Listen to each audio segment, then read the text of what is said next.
What's up, guys? Welcome back to another YouTube video from the Sports Scoop. Today we are doing all 32 NFL team power rankings. It's our opinion, so don't take it too seriously because I promise you we will have some teams you don't think should be there. So obviously don't get too mad about that, and let's hop straight into it. Jacksonville Jaguars dropping off pretty severely from last year after not having that bad of a year. Obviously drafting pretty well, drafting C.J. Henderson and Clavon Chason, but I think Gardner Minshew isn't the future of this team. I think this year isn't the year for the Jaguars. I think they're going to try and tank for Trevor Lawrence. So now for 31, I've got the Washington Redskins. I think for Washington, I really like of course the draft with Chase Young, but I think even though he will have a good rookie year, in my opinion, I still think that won't be enough because there's not enough talent overall in the Redskins, specifically on the offense. So I think they'll struggle this year, and it won't have a great year this year. At number 30, we've got the New York Giants. I think the Giants' offense struggled a little bit last year, and their defense struggled even more. But with Saquon Barkley back from injury, he should be healthy all year, assuming he doesn't get hurt again. And Daniel Jones will be the full-time starter.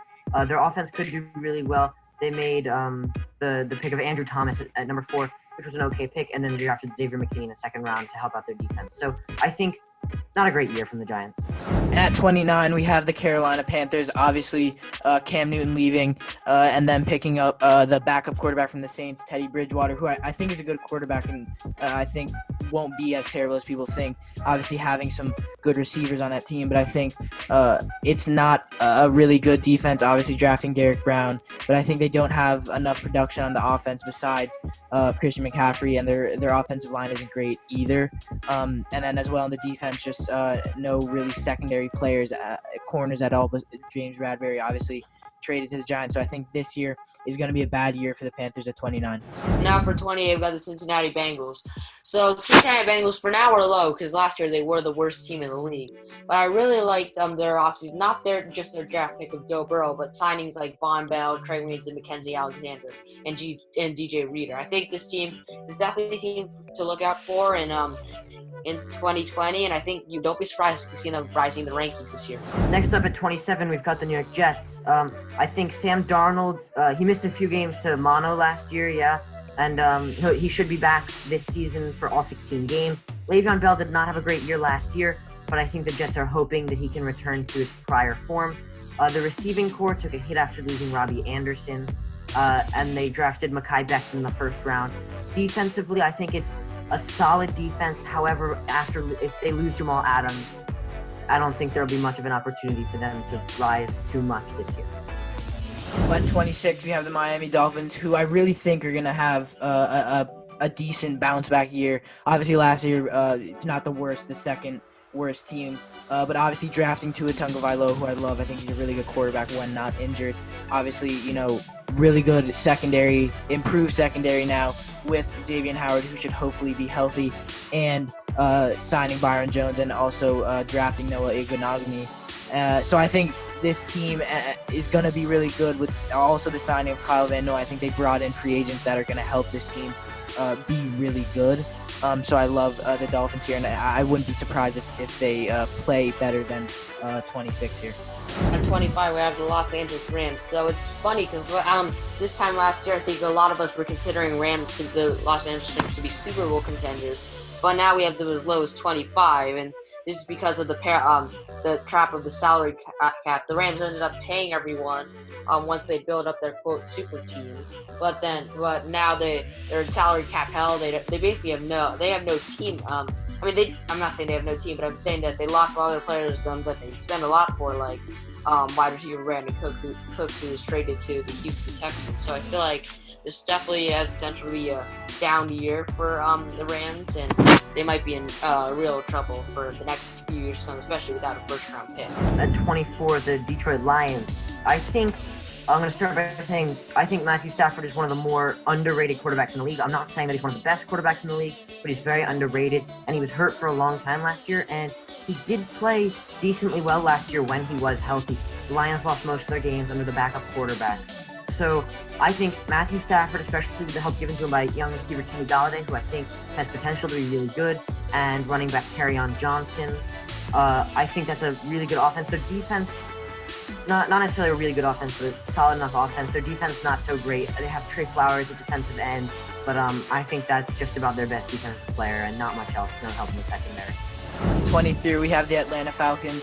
Obviously, last year having a really, really underwhelming season, going 7-9. But I think this year, I think it'll be probably around the same thing. I think you can't have the team any lower with Matt Ryan and Julio Jones, possibly one of the better quarterback wide receiver duos in the league. Also, Calvin Ridley, who's been playing really well, and Russell Gage, who I think people should be looking for. I think he had some good games last year. And then obviously the signing of Todd Gurley, who I think won't be as good, but I think, he's obviously an improvement at running back. And then on the defense, not too much to talk about there. Obviously drafting A.J. Terrell. So I think 23 is good here for the Atlanta Falcons. At 22, we have Las Vegas Raiders. So I think they have a solid team around. Obviously, Derek Carr was another underrated quarterback in my opinion. Gets a lot of hate, which I don't think is some of it's not really deserved. A great young running back in Josh Jacobs, maybe a future top 5 in the league. They drafted Henry Ruggs as potential to be the next great speed demon, or he's very similar to Tyreek Hill. They're rebuilding on the side, but I think they could start to build around young defensive end Max Crosby. Up at 21, we have the Chicago Bears. On one hand, you got Mitchell Trubisky, and the other, you've got Nick Foles. Who will be the starter coming out day one? I'm not sure myself. I haven't done a lot of research. I think they're both okay options. I think the Bears could win maybe 8 games. Their defense has clearly been pretty good the past few years with Khalil Mack and Eddie Jackson, like a couple of those guys, with young Roquan Smith at linebacker, and young rising running back, possibly David Montgomery. So I think this could be a team to watch out for, maybe on the bubble of playoffs, but I do not think so for this year. For 20, I personally think the underrated Chargers, their defense is looking really, really good this year with some veteran cornerbacks in Casey Hayward and Chris Harris, and then as well as drafting Kenneth Murray, and their defensive line looks really good. And then letting go of Rivers, but drafting Justin Herbert, who might not start. But then you have Tyrod Taylor, who has brought a Bills team to a playoff and is not a terrible quarterback. He can run and he can throw the ball pretty decently. So I think the Chargers here at 20 is good. And I think if this team plays at its highest potential, playoffs is in the horizon for them. Plus 19, we have the Arizona Cardinals. I think obviously they have a dark horse MVP candidate in Kyler Murray. That's a chance to make a significant jump in 2020. The headline move was trade for wide receiver DeAndre Hopkins in a huge lopsided trade by thanks to Bill O'Brien. So I think they definitely have potential, especially with running back Kenyon Drake in the backfield. I think their defense can be led by Budda Baker and potential defensive rookie of the year candidate Isaiah Simmons could drastically improve, and defensive end Chandler Jones. So I think really scary team.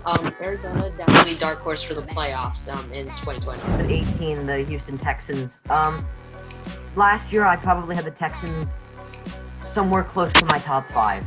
This year, not even close. After making the most idiotic trade I think I've seen in at least a few years in the NFL, by trading away DeAndre Hopkins, who was, in my opinion, one of maybe the best receiver in the league. They traded him to Arizona, and I don't think they made any huge signings that just added up to losing DeAndre Hopkins. So I just don't love this Houston team for this year. Going to number 17, where we have the Cleveland Browns. And I know you're saying the Browns, you probably think the Browns should be a lot higher, but I think year in and year out, they've just been not as good as they should be. Obviously, having 2 really, really good receivers in Jarvis Landry and Odell Beckham, having a workhorse running back, top 5 running back, in my opinion, in Nick Chubb, and should be better next year.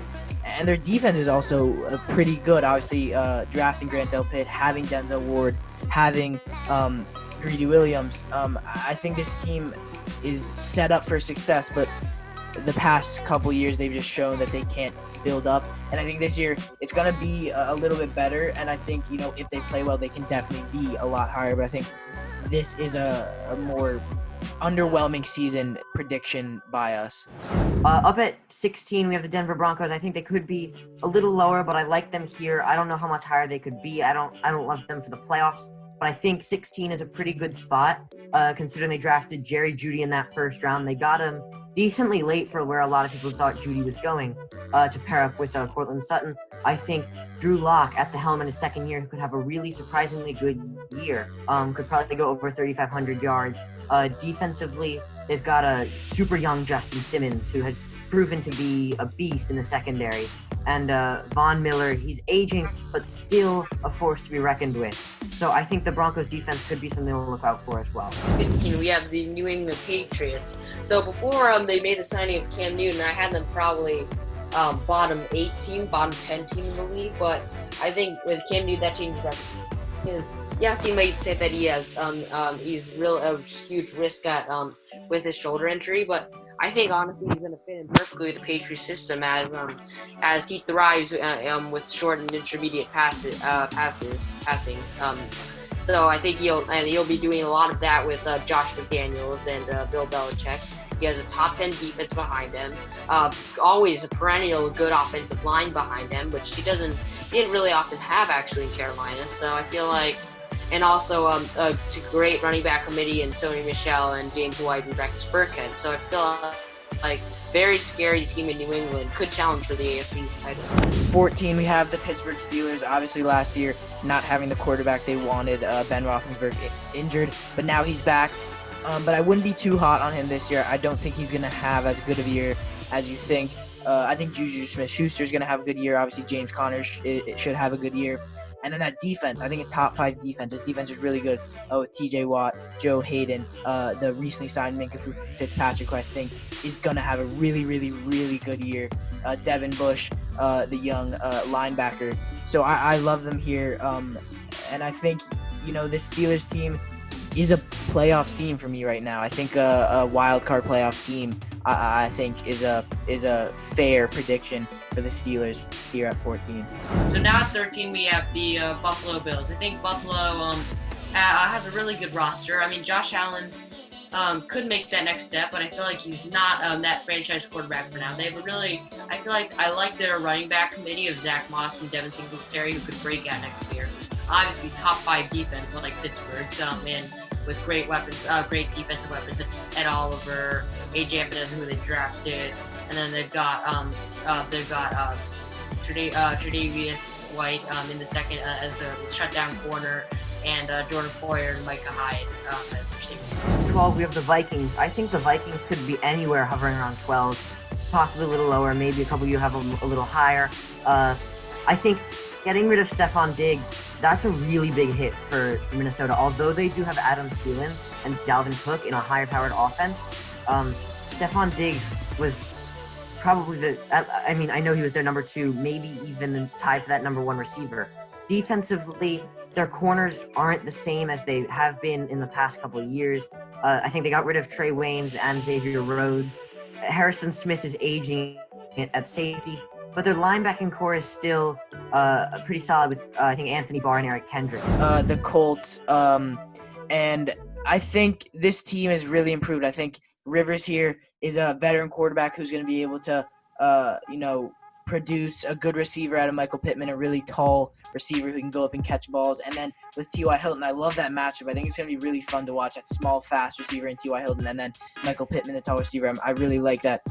And then on the defensive side of the ball, they have some good defenders with some good cornerbacks, obviously letting go of Pierre Desir to the Jets. But I think this is a good Colts team, and I think this is a team, they have volatility. They could go below or above. But I think here is a good place for the Colts, and I think they're going to be good again this year. Now at number 10, we have the Green Bay Packers. So I know a lot of you may be saying that why aren't the Packers higher? But because they did have a great record last year. But here's why. In my opinion, Green Bay's 13-3 record is a little inflated. I feel like last year their records suggest that they were better than they actually were. They actually played a lot of close games where they didn't particularly play very well as other great NFC teams in general, like the 49ers or Saints. So I think, and I think also they had a very bad draft, in my opinion. took Jordan Love and traded up for him, and then took a running back in the second round. They have Aaron Jones, and then also I just feel like the other 9 teams out of them aren't real. I think are much better than them, even though they do have a good defense, and it's a good defense, a rising defense. It's still Aaron Rodgers. For 9, we have the Philadelphia Eagles. I think the Eagles are a playoff team, unless Carson Wentz gets injured, which honestly at this point there's a decent chance that he does get hurt. I think their defense suffered a big loss when they got rid of Malcolm Jenkins to the Saints. However, they did get Darius Slay, who I think is one of the top corners in the league, and Nickel Roby-Coleman, who is one of the better slot corners in the league. So I think their defense improved in some good ways. And their offense, Miles Sanders could have a breakout year. No top receivers, however, but Zach Ertz at tight end could be really good. Out to number 8, where we have the Tampa Bay Buccaneers, and wow, did they have an offseason in drafts. I mean, getting the best quarterback to ever play the game in Tom Brady, who I think is going to have another good year next year. I know age obviously is an impact, but then he didn't really have many good receivers in the Patriots, and now going onto a Bucs team with possibly one of the best matchup of receivers with Chris Godwin and Mike Evans.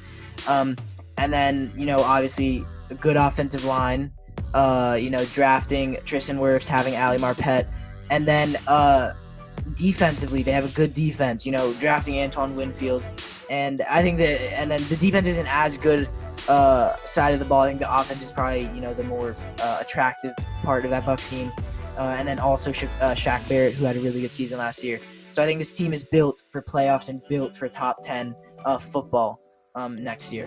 Number 7, Tennessee Titans here. So obviously they have arguably the best running back in the league in Derrick Henry. They paid a lot of money, probably overpaid Ryan Tannehill, but it's still played very well in 2019. Could have, who knows, maybe he lives up to the expectations. It was rising number 1 receiver in A.J. Brown. Their defense, I like the addition of Vic Beasley, who had a really good year with the Falcons on their run to the Super Bowl. So I think Titans definitely look out for them in 2020. And number 6, Dallas Cowboys. I think Dak Prescott could have a really good year this year. Zeke is obviously one of the best running backs in the league. And with the receiving trio of Amari Cooper, Michael Gallup, and CeeDee Lamb were all good young receivers. I think that their offense is going to be pretty formidable this year, especially with a good O-line. Their defense, DeMarcus Lawrence on the D-line, really good pass rusher. Other than that, Leighton Vander Esch at outside linebacker, Jalen Smith at middle linebacker. Their secondary, I think, could be better, though. Number 5, we have the Seattle Seahawks, so I think, they could be lower, could be higher. Russell Wilson, arguably one of the best rushing, throwing quarterbacks in the game. DK Metcalf, who really showed why he's a top, a first-round receiver last year in the playoffs, having a huge game against the Eagles, basically winning them that game. And then defensive side of the ball, obviously, Jadeveon Clowney gone, which is a bit of a hit. Ziggy Ansah still there on the defensive line. And then their defense isn't the best part of that team. I think they have a young secondary. And now going back to the offense where they have Tyler Lockett, really good receiver. Their offensive line is okay. And then, running back Chris Carson is a good running back when healthy. And, obviously Marshawn Lynch is there. But I would say for now the Seahawks at 5, I think they're a playoff team again. And I think Russell Wilson just has the power to bring them there. Now at 4, we have the New Orleans Saints. So the Saints, honestly, when I look at the roster, I really don't see a weakness. Like they have so many great positions, so many positions of strength on this team, and really, honestly, they're so position rich that honestly, when they selected in the draft, they selected Cesar Ruiz out of Michigan, who really is a player who might not even start because of how good the offensive line. They have 5 capable starters. They have obviously Drew Brees and probably, in my opinion, the best receiver in the game who broke the record for most yards in a season in Michael Thomas. So definitely watch out for that Saints team in 2020. Number 3, the other NFC team in our top 4, the San Francisco 49ers. I know you're saying that the Niners made it to Super Bowl last year. Why are they not top 2? I just think that I can't really move them ahead of either the Ravens or the Chiefs. Niners defense is stellar. Their defensive line with Nick Bosa, who will be in his second year, he'll be even better this year. Arik Armstead. They traded away DeForest Buckner, which was a little bit questionable, but they did get that first round pick where they drafted Javon Kinlaw. I think it's just a really great defense. Their offense, Jimmy G, good quarterback, not great, but also as we saw last year, good enough to lead them to a Super Bowl. With the rushing attack has taken a hit though after losing Matt Breida for sure. Heading into the top two, we have the Baltimore Ravens, and I know obviously last year taking a shocking exit out of the playoffs by the Titans at home. But I think, if Lamar's not injured, he's so good, and his throwing should be even more improved. And then adding to that rushing, where he's just such a good runner with the ball. He can make you miss, and that's what you need in a rushing quarterback. And then obviously adding J.K. Dobbins, who I think is going to be really good this year with Mark Ingram, and is going to be a future running back for that Ravens team. And then on the defense, stealing the linebacker out of LSU, Patrick Queen. And then, Earl Thomas, and even rumors of them getting Jamal Adams, which would be unfair. And then Marlon Humphrey and Marcus Peters. It's just their team is stacked. So I think top two here for the Ravens for sure. And now we go to our number one team, and it's obviously the defending champions of the NFL, the Kansas City Chiefs. So obviously there's so much to name about how great Kansas City is. Obviously, they have a great offense. They have Tyreek Hill, Travis Kelce, Legion Zoom with Hill, Watkins, and Hardman. Damian Williams, they selected Clyde Edwards-Helaire, which could make them even more dangerous. They improved on defense with the Honey Badger. They have Chris Jones, who might not play this year, but it's an if. But I think he's a great presence on defense. They got Frank Clark, who had a really great surge in the second half of the year. And of course, how can you talk about Kansas City without talking about their star, the face of the NFL, Patrick Mahomes? What to say about this player? He's incredible. To say that's all I can say. His stats, his career accomplishments is something like most other quarterbacks would take for their entire career, and he's only 24. He's just gonna keep getting better, and honestly, this is one of the scariest teams of the league, and I think they might have one of the best chance to repeat since those New England Patriots who did repeat back in the early odds. And that's it for us. If you enjoyed watching, hit the like and subscribe to our channel. Hit the notification button so you don't miss a single episode of our show. We do upload videos almost every day. Your predictions and power rankings in the comments. Tell people who you know about the channel, because we could really would love the support. Thanks for watching.